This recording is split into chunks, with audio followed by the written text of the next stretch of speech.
Hello বন্ধুরা, তোমরা সবাই কেমন আছো? আশা করি নিশ্চয়ই ভালো আছো। তো বাড়িতে ছিলাম না, কর্তামশাই একদিনই রান্না করে বাড়িতে খেয়েছে। একদিন বলা ভুল, এক বেলা। তো দেখো আমার কিচেনের অবস্থা কি করে রেখেছে।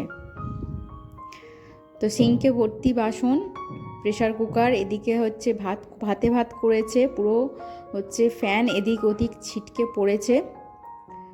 আর দেখাই তোমাদের, আর এখানে দেখো বাসন, আর এদিকে বিছানার অবস্থা দেখো।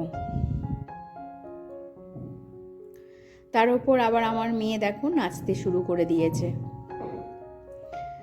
তো প্রথমেই এসে কাজে হাত লাগিয়ে দিলাম। তো প্রথমে আগে খালি বোতল ভর্তি করে নিচ্ছি।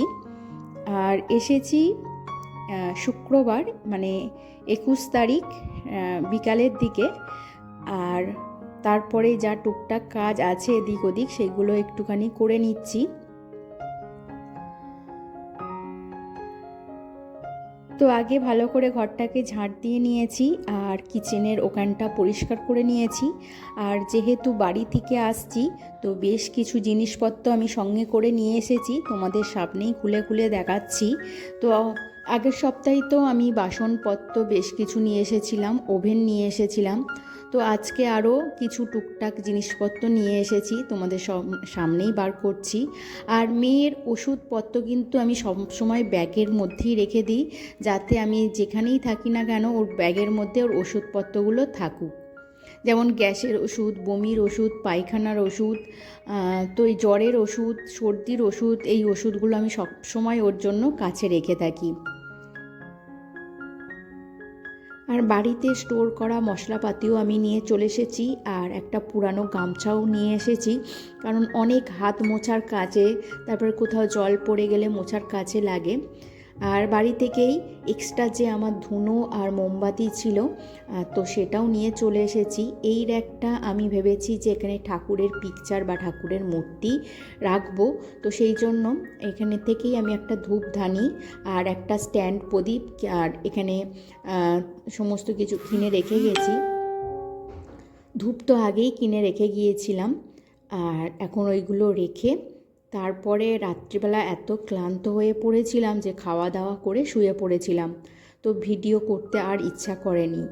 এরপরে আমি ভিডিও করছি শুক্রবারের পরে শনিবার, একেবারে শনিবার সকাল থেকে। তোমাদের একটু ডেটটা আমার বলতে ভুল হয়েছে, হচ্ছে 20 তারিখ বৃহস্পতিবার সন্ধেবেলা ফিরেছি, বিকালবেলা ফিরেছিলাম। আর এটা হচ্ছে শুক্রবার 21 তারিখের সকালবেলা থেকে ভিডিওটা আবার স্টার্ট করছি। তো ওর কাজ পড়ে গিয়েছিল বলে ও একটু তাড়াতাড়ি ফিরে পড়েছিল, আর আমি একটু ওখানে ছিলাম, ওখানে বসন্ত উৎসব এইসব ছিল। তারপরে ওর নাচের স্কুলেরও বসন্ত উৎসবের জন্য প্র্যাকটিস ছিল, তো সেই জন্য থেকে গিয়েছিলাম। আর ওর কাজের জন্য ওকে চলে আসতে হয়েছিল। তো সকালবেলা ঘুম থেকে উঠে আগে হচ্ছে আমি ব্রাশটা করে নিয়েছি, আর রাত্রিবেলা আমি নাইটি চেঞ্জ করে শুই, আর তার জন্য সকালবেলা উঠে বাসি নাইটিটা আগে চেঞ্জ করে নিয়ে ওভেনারে মুছে নিচ্ছি। কালকে রাত্রিবেলা তো সমস্ত কিছু পরিষ্কার করে রেখেছিলাম, আজকে সকালবেলা উঠে জাস্ট একবার মুছে নিচ্ছি।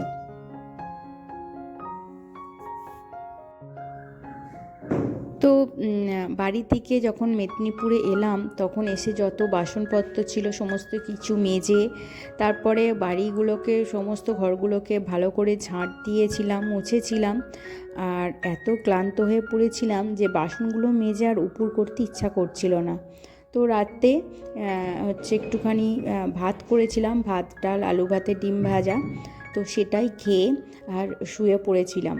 আর সকালবেলা উঠে এবারে যে বাসনগুলো আমি মেজে রেখেছিলাম সেইগুলো এবার যে যার জায়গা মতো গুছিয়ে রাখবো। আসলে এখন নতুন জায়গায় যেহেতু শিফট হচ্ছি, আর মেয়ের এখনও মানে স্কুলের অ্যাডমিশনের কোনো সেরকম খবর নেই, জাস্ট ওদের রিটেন এক্সাম হয়েছে, ইন্টারভিউ হয়েছে, আর তারপরে আর কোনো আমরা খবর পাচ্ছি না আদেও স্কুলে অ্যাডমিশান হবে কি না। তো আমরা যতদূর জানি যে এই স্কুলে যতগুলো সিট খালি আছে, বেশি সিট খালি নেই, সেই সিটগুলোই এরা ফিল আপ করবে, এর থেকে বেশি স্টুডেন্ট নেবে না। তো কতগুলো স্টুডেন্ট নেবে সেগুলোও কিছু ডিক্লেয়ার করে দেয়নি। আর বলেছে ওয়েবসাইট লক্ষ্য রাখতে, আমরা কিন্তু ওয়েবসাইট লক্ষ্য রাখছি, স্কুলেও ফোন করছি, কিন্তু কোনো রকম কিছু খবর পাচ্ছি না।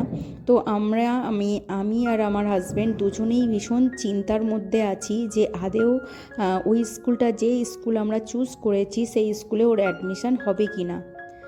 তো এখন এতটাই টেনশান হচ্ছে যে অন্যান্য স্কুলগুলো ভর্তি নেওয়ার জন্য দুজনে খবর নেব কি না স্কুলের অ্যাডমিশানের জন্য, তো চিন্তা ভাবনা করছি। তো ভীষণভাবে চিন্তিত আছি, কারণ এখানে আমাদের ঘর ভাড়া নেওয়া হয়ে গেছে, আর ওর কাজের সমস্ত কিছু এখান থেকেই ঠিকঠাক হয়ে গেছে। আর এখন যদি এই স্কুলে অ্যাডমিশান না হয়, ওর পুরানো স্কুল, সেই স্কুলে কিন্তু নিউ অ্যাডমিশান হয়ে গেছে সমস্ত, আর স্কুল স্টার্টও হয়ে গেছে।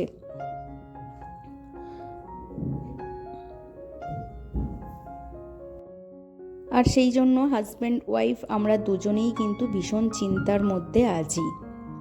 তো মেয়ের স্কুলের অ্যাডমিশানটা ঠিকঠাক হয়ে গেলে আমরা অনেকটা নিশ্চিন্ত হবেও, আর আমরা প্রপারভাবে কোথায় থাকবো, মেদিনীপুর না হচ্ছে আমাদের বজবজে, তো সেটা ঠিক করতে পারবো। আর এখানে মাসিমাদের, মাসিমা নয় জেঠিমা বলি, তো জেঠিমাদের একেবারে মানে মাটির তলা থেকে জল ওঠে, তারপর সেটাকে ফিল্টার করে ভর্তি করে। তো কিভাবে ফিল্টার করে সেই প্রসেসিং আমার জানা নেই। তো জলটা আগে নিয়ে এসে ভর্তি করে রাখলাম, কারণ জল খাওয়া হবে, তারপরে রান্না করা হবে। আর পাড়ার মধ্যেই মাছ এসেছিল, তো আমি একটুখানি রুই মাছ নিয়ে এলাম।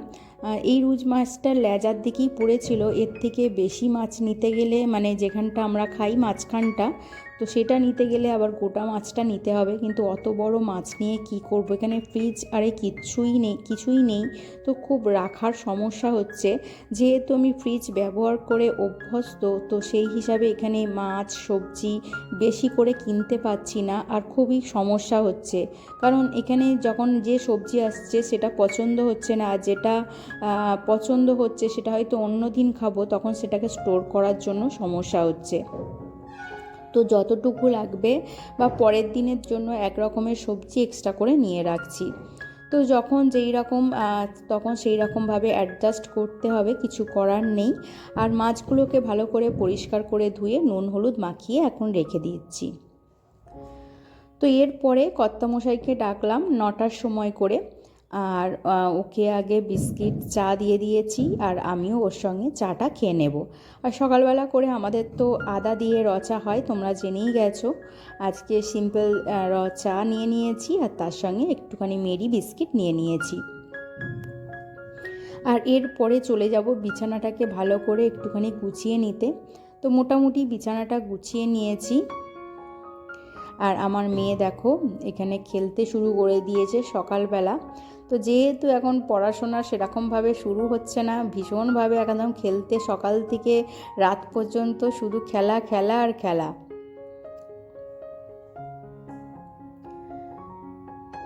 তো চলো, এখানে পাড়াতেই সবজি এসেছিল, আমি একটুখানি ঢ্যাঁড়স, একটা আম আর নোটে শাক নিয়ে নিয়েছি। তো এবারে সমস্ত কিছু কাটাকুটি করে নেব। তো বাড়ির মালিকদের কাজ হচ্ছিল, তো আমি ওখান থেকে একটা মার্বেলের টুকরো নিয়ে নিয়েছি, যেটা আমার চপারের কাজ করছে। আর এখানে একটা জায়গায় করে জল নিয়ে নিয়েছি, নিয়ে সমস্ত ঢ্যাঁড়সগুলো ধুয়ে রাখলাম। আর এবারে সমস্ত ঢ্যাঁড়স কেটে নেব। আর যাতে সবজির কাটা অংশ এদিক ওদিক না ছড়িয়ে যায়, তার জন্য আমি একটা নিচে চিকচিকে পেতে নিচ্ছি। তাতে কি হচ্ছে, আমার কিন্তু সুবিধা হচ্ছে, কারণ ঢ্যাঁড়সের একটা স্লিপি ব্যাপার আছে, আর কেউ যদি, বিশেষ করে আমার মেয়ে যদি পা দিয়ে দাম করে পড়ে, তাহলে কিন্তু মুশকিল হয়ে যাবে। আর এই যে পিলারটা নিয়েছি, এত বাজে পিলার, আমার বাড়িতে এই ধরনের পিলার আছে, তাতে এত সুন্দর আলু ছাড়ানো যেত, বিশেষ করে আমি আলু ছাড়ানোর জন্যই নিয়েছি, কিন্তু এত বেশি বেশি করে মানে খোসাটা উঠে যাচ্ছে, লাস্টে বাধ্য হয়ে আমি ছুরি দিয়ে কাটছি। আর আমটা ভাবলাম যে নরম কচি হবে, কিন্তু আঁটি হয়ে গেছে, লাস্টে ছুরি দিয়ে কাটতে পারছিলাম না, তো এইভাবে কেটে নিলাম। লাস্টে চপ করে করে আমাকে কাটতে হচ্ছে। তো আমটা ভীষণ টক ছিল, তাই জন্য অল্প করে দিলাম, কারণ খুব বেশি টক আবার আমার মেয়েও খেতে পারবে না আর মেয়ের বাবাও খেতে পারবে না। তো শাকটা খুব সুন্দর টাটকা একেবারে ছিল, একবার বেছে দেখে নিলাম যে প্রত্যেকটা পাতা সমস্ত কিছু কিন্তু একেবারে সুন্দর ছিল। এদিকে শাক কেটে সমস্ত কিছু ধুয়ে আমি জল ঝরিয়ে নিয়েছিলাম, আর এবারে রান্না করে নেব। আজকে সেরকম বিশেষ কিছু করব না, নর্মালি ঢ্যাঁড়স আলু পেঁয়াজ দিয়ে একটা চচ্চড়ি করব, আর তার সঙ্গে করব লাল শাক ভাজা, মুসুরির ডাল আর মাছের ঝাল। এই হচ্ছে আজকের রেসিপি।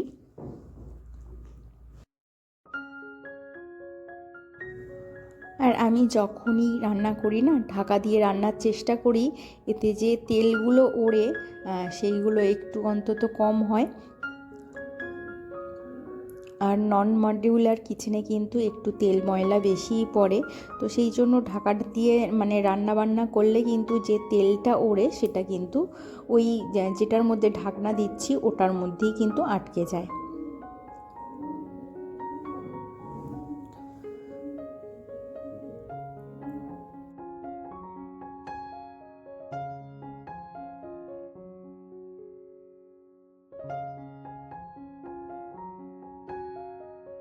তো মেদিনীপুরে এসে এখানে হচ্ছে ওটাকে কী বাজার বলে, রেল বাজার বলে, মানে রেল গেটের বাজার।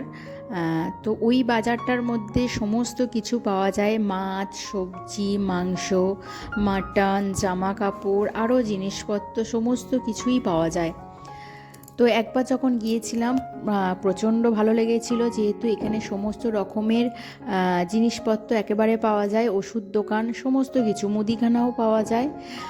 তো কিন্তু স্টোর করে আনতে মানে যে জিনিসগুলো নিয়ে আসবো সেগুলো বিশেষ করে সবজি মাছ মাংস স্টোর করে আনা যাবে না, কারণ এখানে তো রাখার সেরকম জায়গা নেই। খুব শিগগিরই আমরা আগে হচ্ছে একটা ফ্রিজ কিনবো, কিন্তু তার আগে মেয়ের অ্যাডমিশানটা আগে হয়ে যাক। তো ওর সমস্ত কিছু কমপ্লিট হলেই তারপরে একে একে সমস্ত জিনিসপত্র কিনবো বলে ঠিক করে রেখেছি। আসলে একে তো নতুন জায়গায় শিফট, তার ওপর হচ্ছে মেয়ের পড়াশোনার একটা ভর্তির একটা অ্যাডমিশনের খরচ আছে, তারপরে নতুন ভাড়া নিয়েছি ঘর। তো সমস্ত কিছু মিলেমিশে আমরা চাইছি না যে জড়িজক্কর হয়ে যাক, তো একটা একটা করে কমপ্লিট করতে চাইছি।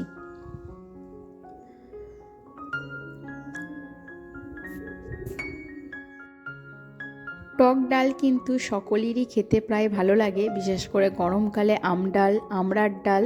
আমড়াটা মূলত শীতকালে পাওয়া যায়, তার সঙ্গে একটুখানি আলু ভাতে মাছের ঝাল শাক ভাজা হলে কিন্তু বেশ ভালো লাগে। তো তোমাদের কারোর এরকম ভালো লাগে কি না আমাকে জানিও। তো বন্ধুরা, তোমাদের বলে রাখি, আমার ভিডিও যদি তোমাদের ভালো লেগে থাকে তাহলে অবশ্যই একটা লাইক কমেন্ট করে দিও, আর আমার চ্যানেলে যদি নতুন বন্ধু হয়ে থাকো তাহলে অবশ্যই একটা সাবস্ক্রাইব করে দিও। আর যেসব বন্ধুরা সাবস্ক্রাইব করে আমার পাশে আছো তাদেরকে জানাই অসংখ্য অসংখ্য ধন্যবাদ। দেখো, তোমাদের সঙ্গে কথা বলতে বলতে কিন্তু আমার ঢ্যাঁড়সের ঝাল হয়ে গেছে, আর কিন্তু ডালও হয়ে গেছে। আর এবারে কিন্তু আমি শাকটা ভেজে নেব, আর শেষে মাছের ঝালটা করে নেব। মাছের ঝালটা একটুখানি পেঁয়াজ আদা টমেটো দিয়ে করব। কালো জিরেটা এখানে এখনও নেওয়া হয়নি, কালো জিরে ফোড়ন দিয়ে করলে কিন্তু একটা সুন্দর স্মেল হয়, আর খেতেও কিন্তু বেশ ভালো লাগে। আর অল্প একটুখানি, যেহেতু জিরে নেই, জিরে ফোড়ন দিতে পারিনি, তাই একটুখানি জিরে গুঁড়ো আর ধনিয়া গুঁড়ো দিয়ে দিলাম। আর এদিকে রান্না বান্না কমপ্লিট করে কিচেন কাউন্টারটা ভালো করে পরিষ্কার করে নিয়েছি। আর এরপরে কিন্তু নিচটাও আমি মুছে নেব ভালো করে, কারণ এখানে জল পড়েছে, তার সঙ্গে হাঁটাহাঁটি হলে একটা কাদা কাদা ভাব হয়ে যায়। আর এরকম প্রত্যেক দিনই আমি রান্নার পরে কিন্তু এখানটা সুন্দর করে মুছে নিই। আর এরপরে দুটো ঘর ভালো করে ঝাঁট দিয়ে নেওয়ার পরেই কিন্তু আমার সমস্ত কাজ কমপ্লিট হয়ে যাবে। আর তার আগে মেয়েকে স্নান করিয়ে খাইয়ে দেব, আর তারপরে আমি স্নান করতে যাব। আসলে ও তো খেলাধুলা করছে, দুটো ঘরে কিন্তু অনেক ধুলো নোংরা জমে গেছে, দেখতেই পাচ্ছ।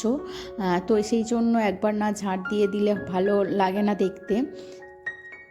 আর ঘর বাড়ি যত নিট অ্যান্ড ক্লিন হবে ততই কিন্তু মনও ভালো থাকে, তাই না? তো এর মাঝখানে আমি মেয়েকে স্নান করিয়ে দিয়েছি আর এবার ওকে খাইয়ে দেব।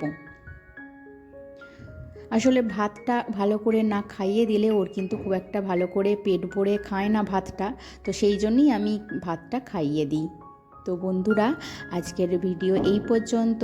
তোমাদের সঙ্গে আবারও দেখা হবে নেক্সট ভিডিওতে, নেক্সট ব্লগে। আজকের মতো টাটা, বাই বাই।